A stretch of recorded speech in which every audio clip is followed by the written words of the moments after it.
Hi there, welcome back Greeks and welcome to CPU.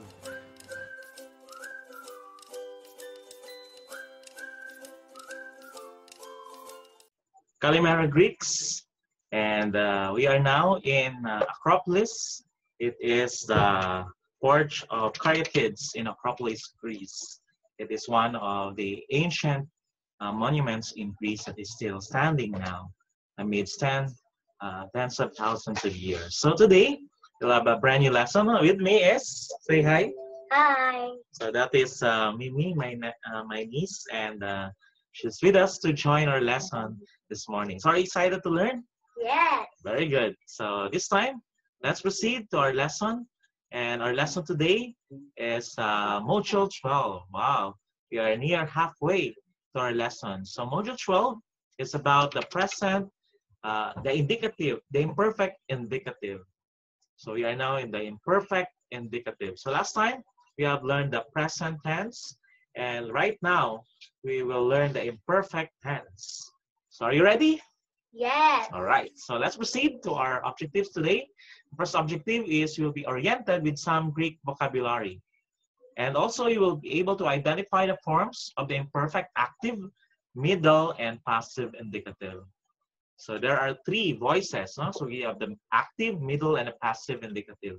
And thirdly, you will be able to understand the use of the imperfect tense. So what is the purpose of the imperfect tense? And we will be familiarized with the different conjunctions.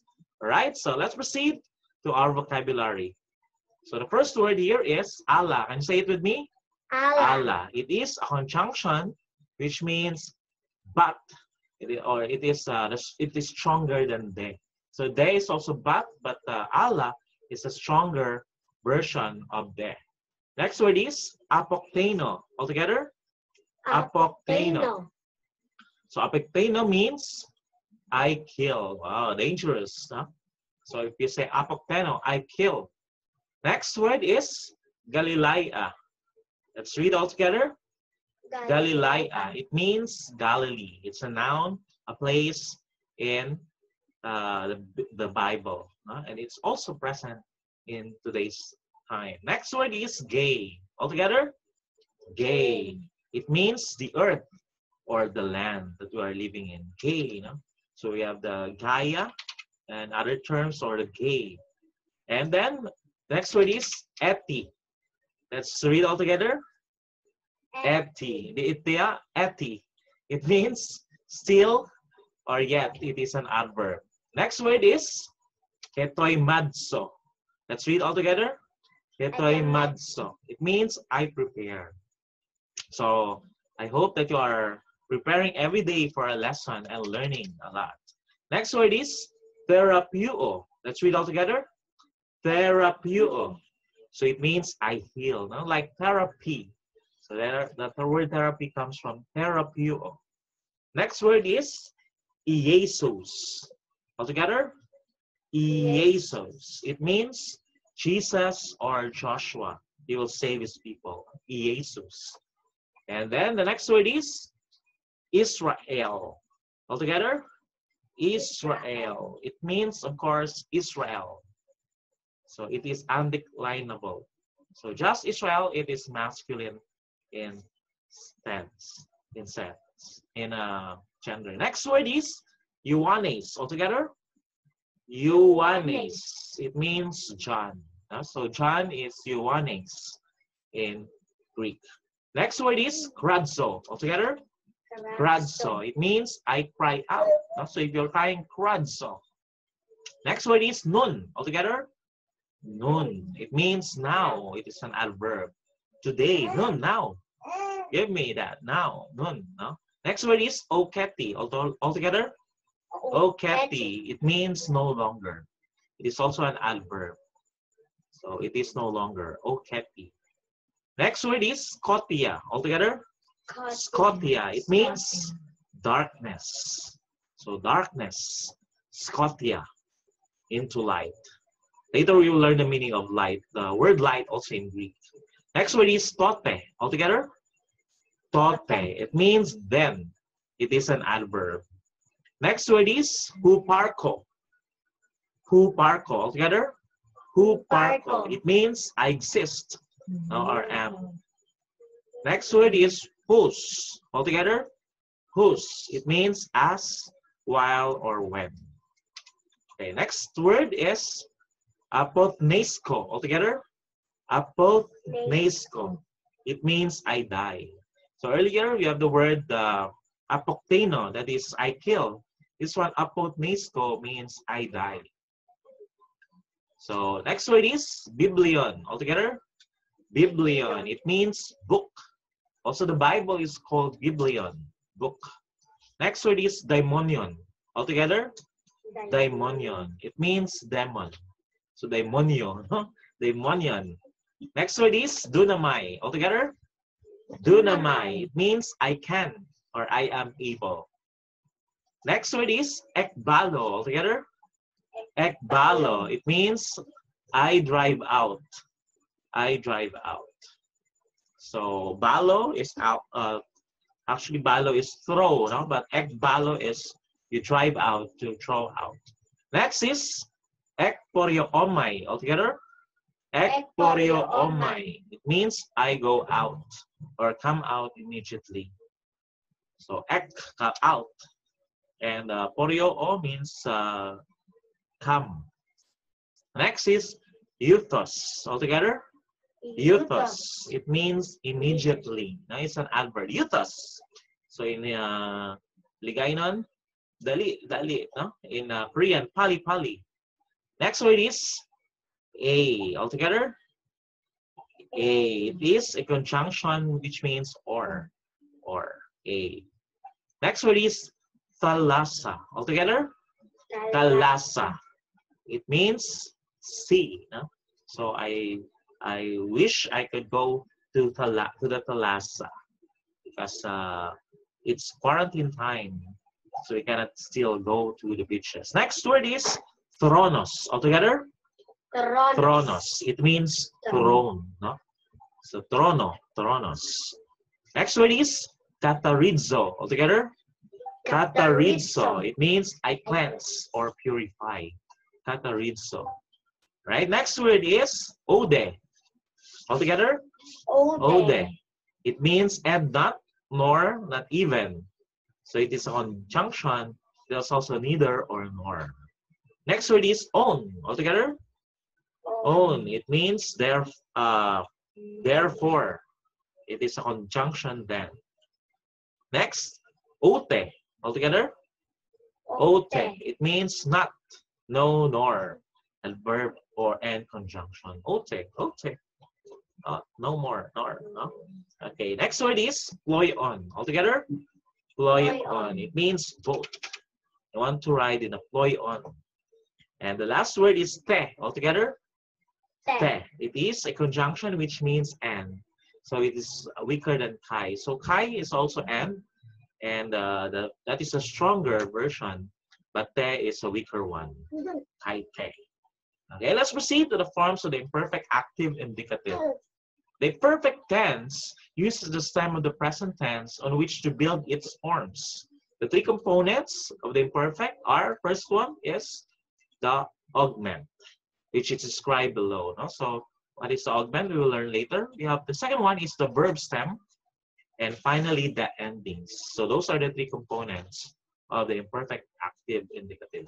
First, find the present stem by removing the omega from the vocabulary form. Then attach the augment to the verb stem. Finally, attach the imperfect endings for the active voice. So, example, in the first, these are the endings. No? The first person singular, the ending is on. You say it with me? On. The second person is S. Altogether? S. Third person is E. So that is, if the next word begins with a vowel, it becomes N. And the first person plural is omen. Second person plural is ete. And the third person is plural is on. Altogether, let's read. Begin. On. S. E. Omen. Ete. On. Okay, so you memorize those endings for the perfect active indicative. Again, altogether, on, On. es, e, omen, ete, on. So just memorize that. Okay, so let's take a look at the three components. The first one is augment. So the augment in imperfect is the letter epsilon. So you add epsilon in the beginning of the word. And then for the word lo, of course, the present stem is lo because you omitted the omega. And the personal ending for the first person singular is on. So therefore, e plus lo in the present stem and on in the ending, it becomes eloon. So that is the perfect active indicative first singular. Altogether, eloon. So this is the conjugation. In the singular, first person is eloon. It means I was losing. The second person is eloes. It means you were losing. Third person is elue. He, she, it was losing. The plural, first person, eloomen. We were losing. The second person, eloete. You were losing. The third person is the same with the singular, eloon. They were losing. So let's read all together from the top. Begin. Eluon, elues, elue, eluomen, eloete, eluon. Very good. So there you have it, the present, the imperfect active indicative of luo.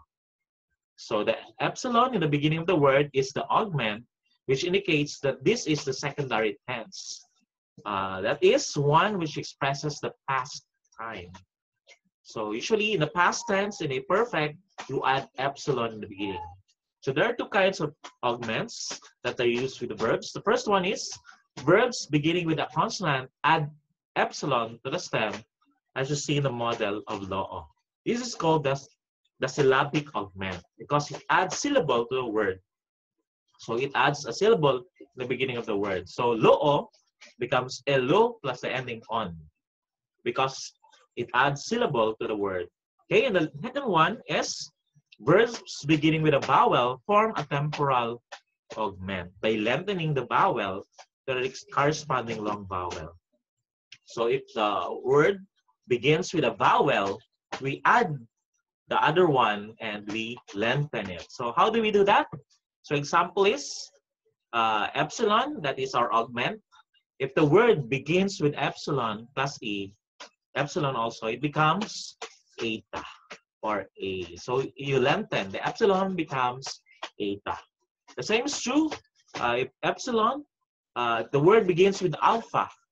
So that is epsilon plus alpha, it becomes eta as well. No? So you lengthen alpha.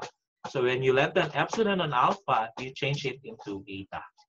And if the word begins with omicron, so epsilon plus omicron, you lengthen the omicron, it becomes omega. Okay, how about the diphthongs? The word begins with diphthongs A.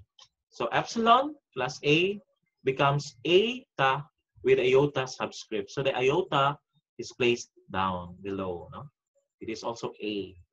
So next, epsilon and I, diphthong.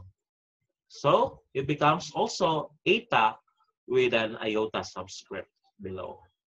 And if it begins with oi, diphthong, so epsilon plus oi becomes omega with iota subscript. So that is how you form the vowels. So again, epsilon plus epsilon becomes eta. Epsilon plus alpha becomes eta. Epsilon plus omicron becomes omega. Epsilon plus epsilon iota becomes eta with iota subscript. Epsilon plus I becomes eta with iota subscript. And epsilon plus oi becomes omega with the iota subscript. All right, so there you have it. That is the form in the beginning of the middle and passive. So example, we have the word here, akao. So the word akao, it begins with a vowel alpha. So epsilon plus alpha, akao, it plus the ending on. So you drop the omega, it becomes a cow on. So let's read all together. A cow on. So a cow is the present singular first person. A cow on is the imperfect first person singular.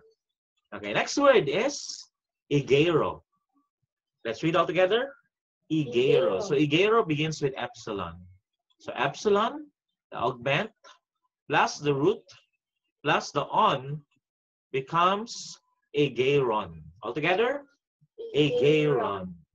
All right, so agero becomes ageron. And the last example is on a did so. Altogether, on a did so. Epsilon, the augment, plus the root, plus the on ending becomes one did son. Altogether, one did son. So the omega, the omicron becomes omega. So it's very tricky. So you just remember the principle in lengthening the vowels. How about if compound verbs and augment comes from after the preposition before the verb stem? If the preposition ends with a vowel, elision takes place. So example here is the word ekbalo. Ekbalo. So ekbalo is a compound verb. Ek means out and balo is throw. So get out. No?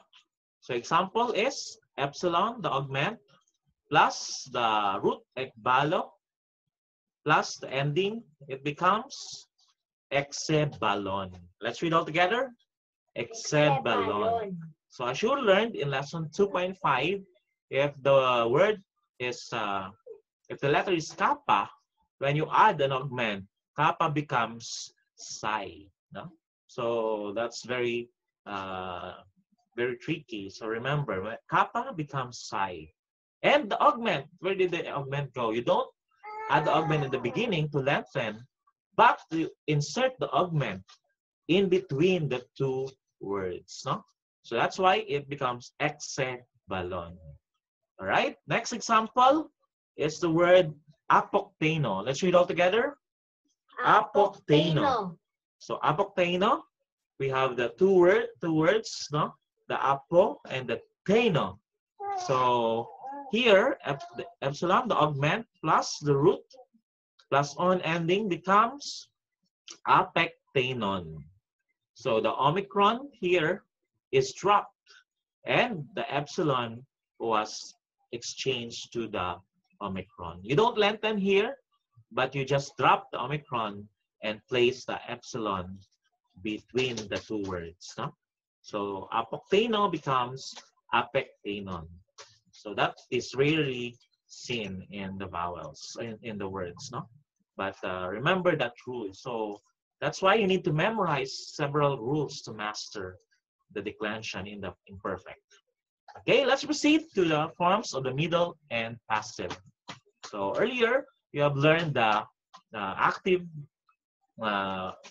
voice. So in the present tense, Amy has no middle or passive function in the imperfect.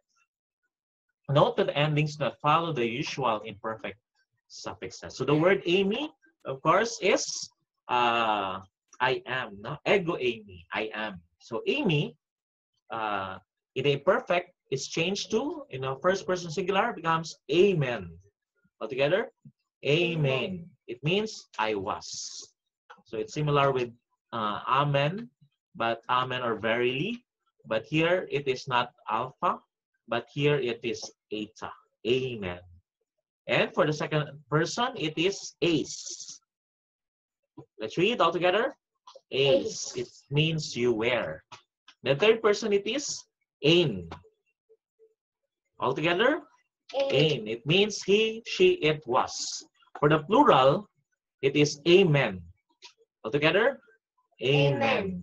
So it is not epsilon or not eta in the plural, but it becomes epsilon. It means we wear. Second person is ete. All together, ete. So it means you wear. And third person plural, asan. All together, asan. They wear. So let's read from the top altogether. Go. Amen, I was. Ace, you were. Ain, he, she, it was. Amen, we were. Ate, you were. Asan, they were. So that's the imperfect indicative of Amy. So let's proceed to the middle and passive. The middle and passive, the imperfect, are identical in form just as they are in the present tense.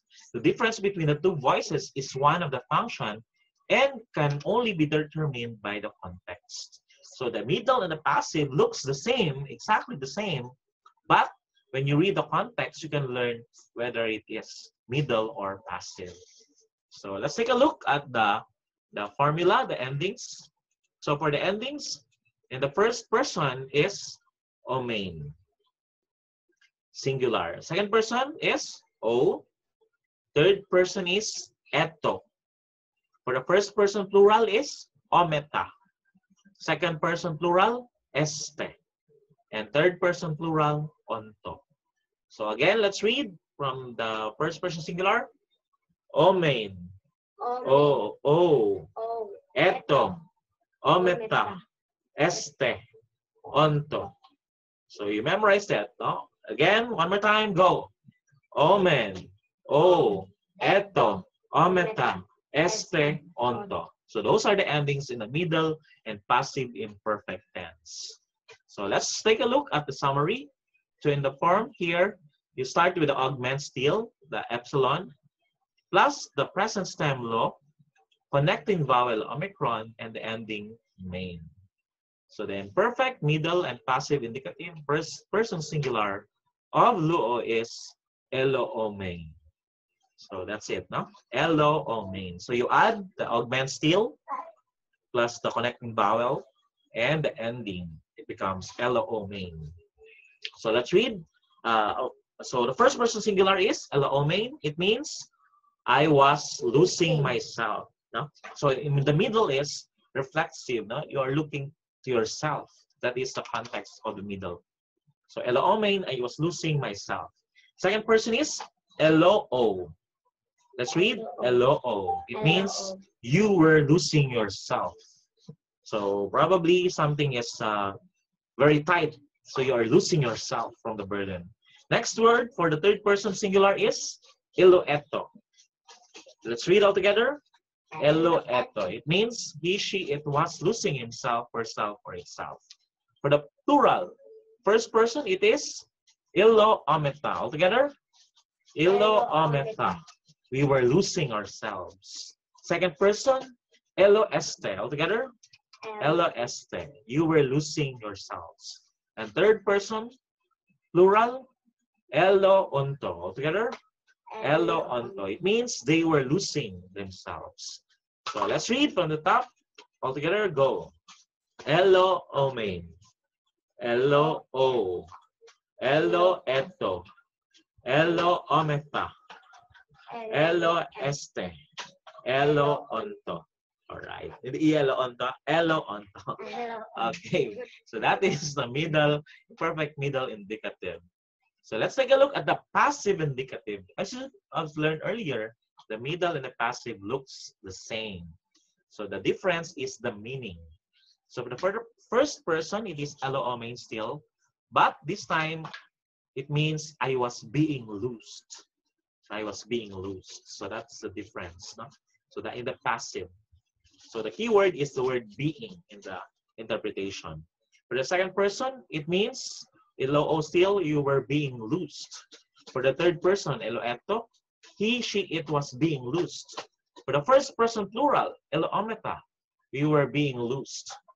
Second person, elo este, you were being loosed. And third person, elo onto, they were being loosed. So let's read all together. The same words, go. Elo, o, I meant, okay, the same. Go. Elo omein. Elo o. Elo eto. Elo ometa. Elo este. And elo onto. So that is the imperfect passive indicative of luo. Let's proceed to the forms of the imperfect passive indicative. Verbs which are defective or deponent in the present are also defective in the imperfect. So in these cases, there is no active form, and the middle and passive form will have the active function. For example, the verb erkomai is the imperfect, and the imperfect is erkomein. It means I was coming. No? So that is the imperfect of erkomai. It is you lengthen epsilon, it becomes eta, and the endings of the passive. No? Erkomein, I was coming. So it is not erkoon, but it is erkomein. Also, perioomai, the imperfect is eporiomein, I was going. So it is not eporioon, but eporiomein. So those are examples of defective or deponent verbs. Okay, let's proceed to the use of the imperfect tense. What is the purpose of this imperfect? The expressing past time, the Greek language has a variety of tenses, each conveying different kind of action. The imperfect is the tense which indicates durative action in the past. The imperfect may be translated in different ways, but it always represents continuous or continual action in the past. So it happened in the past and it is continuous. It is not yet finished. So the following ideas are frequently found in the imperfect. First one is the descriptive imperfect. What is the descriptive imperfect? It gives a vivid presentation of on what is going in the past time. It's a picture of the movement of an event. Example is Mark 11:14. Let's read all together. Kai ikaw on, hoy matetay auto. It means, and his disciples were listening. So ikaw on here is listening. No? So it describes that they are listening to the teacher. Okay, next. The second example is the repeated or iterative imperfect. It shows continual or repeated action in the past time. So it happened over and over again. Example is 1 Corinthians 10:4. They drank from the spiritual rock which followed them. The meaning is that they drank again and again. So the word is inopinon or epinon. So pino is drink, epinon. So you add the epsilon, augment, and on in the ending. It means that they drank over and over again. So that is the repeated or iterative imperfect. You also have the inceptive imperfect. It depicts continuous action in past time, but the emphasis is on the beginning on the action rather than its progress. So the emphasis is in the beginning. So it's found in Matthew 5:2. He began teaching them edidasken. No? So this statement introduces the Sermon on the Mount. So epsilon, the root word here is didasko. We have the augment epsilon and the ending e. No? So with the neuter ending. So edidasken. It means he began teaching them. So the beginning of the action is given emphasis. Okay, so the three functions, descriptive. So it happened in the past and it's still continuing, a vivid representation. For the repeated imperfect, it is happening over and over and over and over again. And for the inceptive imperfect, the emphasis is on the beginning of the continuous action. Okay, is that clear? Yes. All right, very good. So let's proceed to the conjunctions. The conjunction in Greek, as in English, connect sentences, clauses, phrases, and words. So they are the connectors also. Greek has special uses for conjunctions, which are noteworthy.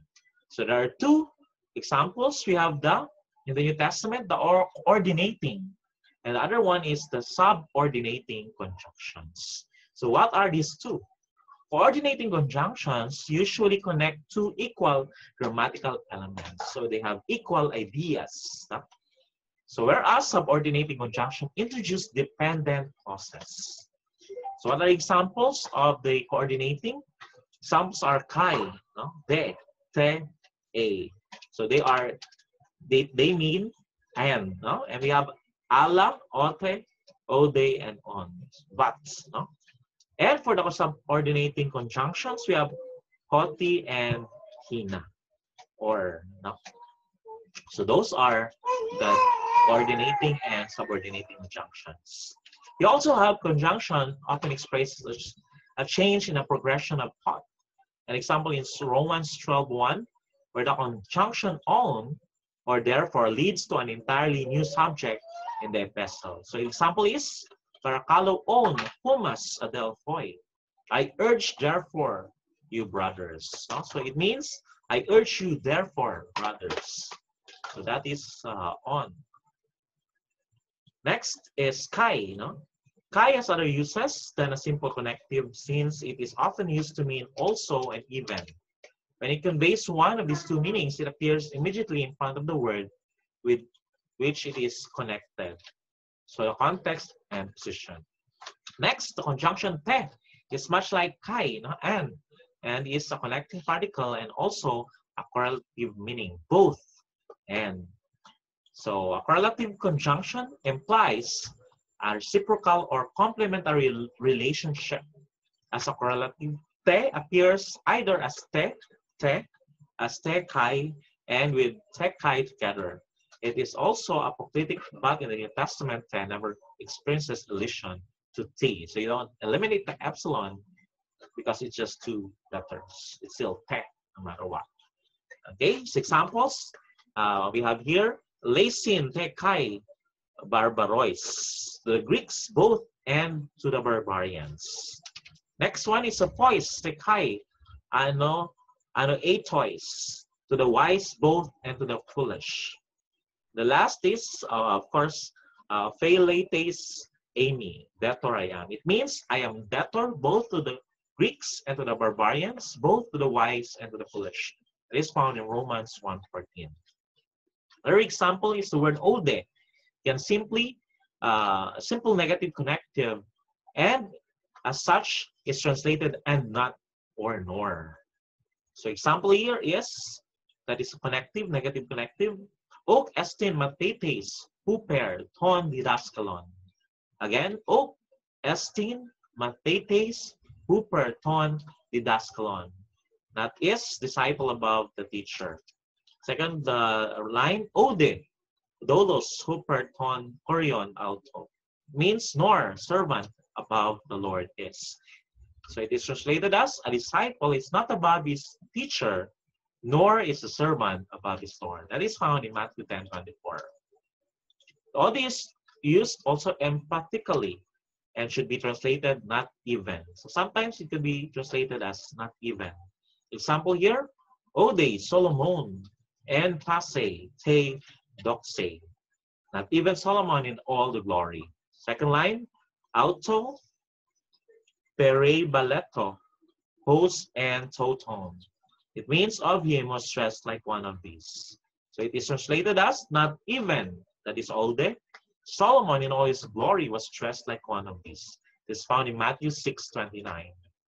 And the last use of ode is a correlative, in which ode is translated neither or nor. So example, o steirosen, ode peritsosen. Second line, ode synagogosen, synagosen, ace apothekas. It means do not they sow, neither they reap, nor they gather into barns. And it is joined or translated as they do not ose, that is also neither ode do they reap, nor ode gather into barns. That is found in Matthew 6:26. Okay, so those are the use of the conjunction. So this time, let's practice our conjugation in the imperfect active indicative. So for example, let's have the word pischoo. So in the singular, pischoo becomes, so you add the augment in the beginning, it becomes epischoon. It means I was believing. In the second person, it becomes epischoes, you were believing. In the third person, it becomes epischue, he, she, it was believing. So let's read all together. From the top, go. Epischoon, I was believing. Epischoes, you were believing. Third person, epischoe, he was, she, it was believing. For the plural, so in the first person, it is epischoomen, we were believing. Second person, epischoete, And third person, episcuoc. And sobra. So you drop the other epsilon here. Episcuoc. Okay? So be careful when doing the conjugation because you might add some letters or miss out some letters. So you could go wrong. So from the top, all together, let's read. Episcuomen, we were believing. Episcuete, you were believing. Episcuoc, they were believing. All right, very good. Let's try another word about the word anabino. So anabino is an example of a compound verb. So what shall we do with a compound? You don't lengthen the beginning, but you add the augment in between the two words. So first person is anabainon. I was going up. Second person, anabaines. You were going up. And third person, anabaine. She, it was going up. Is that correct? Yes. Wrong. It is wrong. Because you don't lengthen in the middle. So instead of writing eta, you just write epsilon. No? So that's the correction. So anebainon, not eta. No? Not anebainon, but anebainon. Okay, so for the, let's read from the top. Anebainon, I was going up. Anebaines, you were going up. Anebaine, he, she, it was going up. Okay, for the plural, it is ane, epsilon still. Anebainomen, we were going up. Anebainete, you were going up. Third person, anebainosi, they were going up. Okay, so that is the conjugation in the present, the imperfect, active, indicative. So this time, let's conjugate in the imperfect passive indicative. So this is a different one. Passive and middle looks the same. No? So let's take a look at the passive. So in the passive, the being here is emphasized in the middle, himself or herself. Okay, so the word is anoigo. So how do we conjugate anoigo? So we lengthen alpha plus epsilon becomes eta in the beginning. And you add the word, the stem, and the ending omen. So anoigo in the first person singular, imperfect passive tense is enoigomen. Altogether, enoigomen. It means I was being open. Enoigo is open. No? Second person, enoigo-o. Altogether, enoigo-o. So I think there's something wrong here also. You need to drop the other omicron. So it becomes enoigo because O is the ending. It means you are being open. And then, of course, ariman sila man, you know? So the third person is enoigeto. It's not enoigoeto, no? So enoigeto. Altogether, enoigeto. She, he, it was being open. For the plural, enoigo in the first person is enoigometa. Enoigometa. So you drop still the other omicron. It means we were being open. Next word is enoigeste. Enoigeste. You drop the omicron still, you're being open. And third person, enoigonto. They were being loose. So the omicron here is excessive. So you drop the omicrons. So altogether again, enoigometa. We were being open. Second person, enoigeste. You were being open. And third person, enoigonto. They were being open. Okay, very good. So let's proceed to the next word is Lego. So Lego, Lego means speak, no? Or say. So you add the epsilon in the beginning, the augment, plus the stem and the ending. So Lego in the first person singular of the imperfect passive tense is elegomen. It means I was being spoken to. Second person is elego. It means you are being spoken to. And third person is elegeto. He, she, it was being spoken to. Altogether, let's read from the top. Elegomen, elego, elegeto. Okay, for the plural, we have elegometa. It means we were being spoken to. Second person, elegeste. You were being spoken to. And third person, elegonto. They were being spoken to. Altogether, elegometa, elegeste, elegonto. Very good. This time, let's take a look at your assignment. So for your assignment, you will conjugate the imperfect active indicative of the word. So we have 1, 2 items there. So 10 points each. And for the second part, we'll conjugate the imperfect passive indicative. So in the first part, it is the active indicative. And in the last part is the imperfect passive indicative. So answer and submit it into our Canvas account. Don't forget also to answer your quiz in a while, which will be available in our Canvas account. That's all for today. Thank you and God bless. Kalimera.